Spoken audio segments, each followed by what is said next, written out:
Found this to be quite interesting. Now, when Paul came to Thessalonica, there was a synagogue of the Jews, and he reasoned with them for 3 Sabbaths out of the Scriptures. Now, wouldn't that mean that this letter to the Thessalonians, these 2 letters to the Thessalonians, would be a letter that Paul wrote to a synagogue? I mean, that's where he stopped and that's where he preached at. So if he was going to write a letter to some people in Thessalonica, wouldn't we assume that he would write to the people that he had previously met? Interesting, isn't it? We think that the church is some random house and they're hiding from the Jews, but if the Jews didn't know where they were, how did all of these Jews try to creep in to get the gospel? If all these churches are in hiding, how do all these Jews keep finding him? Well, I would submit to you that the Gentiles were going to the synagogues because that's where the Word of God is. They're the ones that have it. So if you want to hear it preached, according to Acts 15,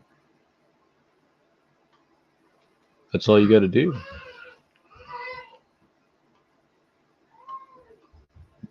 Because for Moses, of old time, has in every city them that preach him, being read in the synagogues every Sabbath day.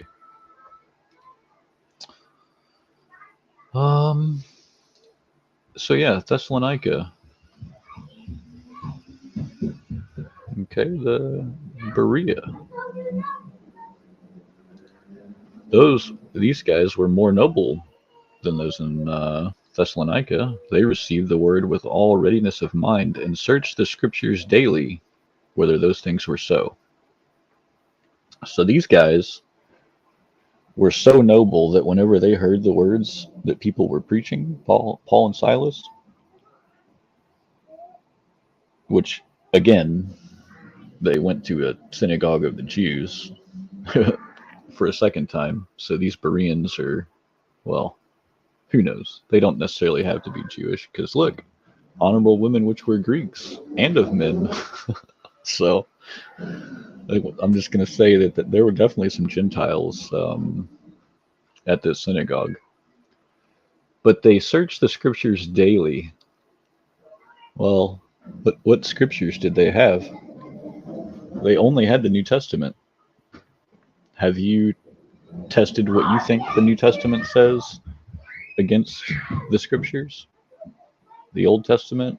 Have you made sure that your conclusion about the New Testament agrees with the Old Testament? Because the Bereans did, and they were very noble for it.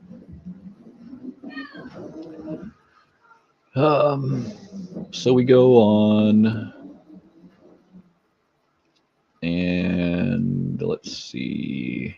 Maybe it's the next chapter. Doing this all off the top of my head, so I apologize. So Paul goes to Corinth, and he finds a Jew. Interesting. And he reasoned in the synagogue every Sabbath and persuaded the Jews and the Greeks. So once again, we've got Gentiles in a synagogue. But wait, it's in Corinth. So wouldn't that mean that the letters to the Corinthians are to a synagogue? Right?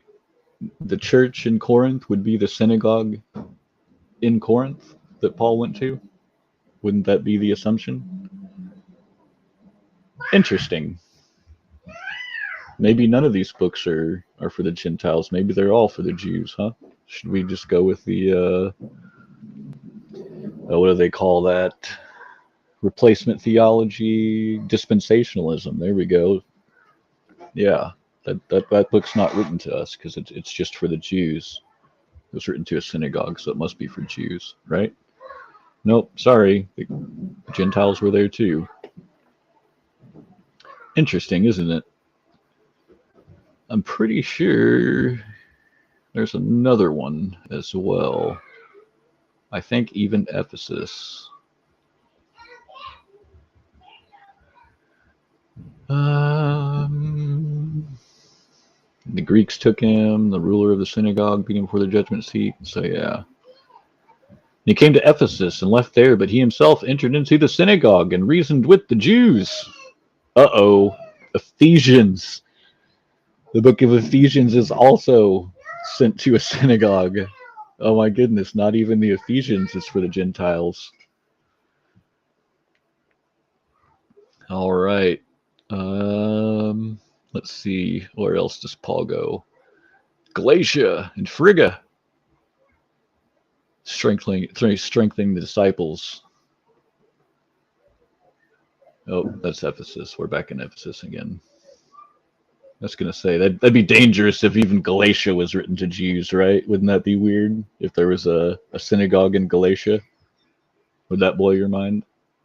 There might be. I don't know. Like I said, I'm doing this all off the top of my head, but I figured I'd let you know that it's pretty interesting, huh? Let's see here. What other cities do we have mentioned? There might be one more. I'm not positive. I'm thinking that there's one more.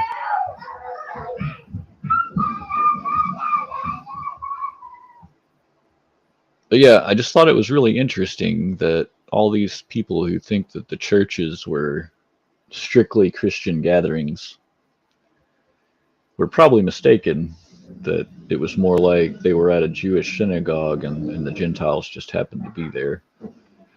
So yeah, we're back at Ephesus here. Probably not going to help us a whole lot. But yeah, I hope you guys enjoyed possibly learning that the church and synagogue is probably the same place. And in fact, the churches were probably a little bit more Jewish than you had imagined. Thanks again.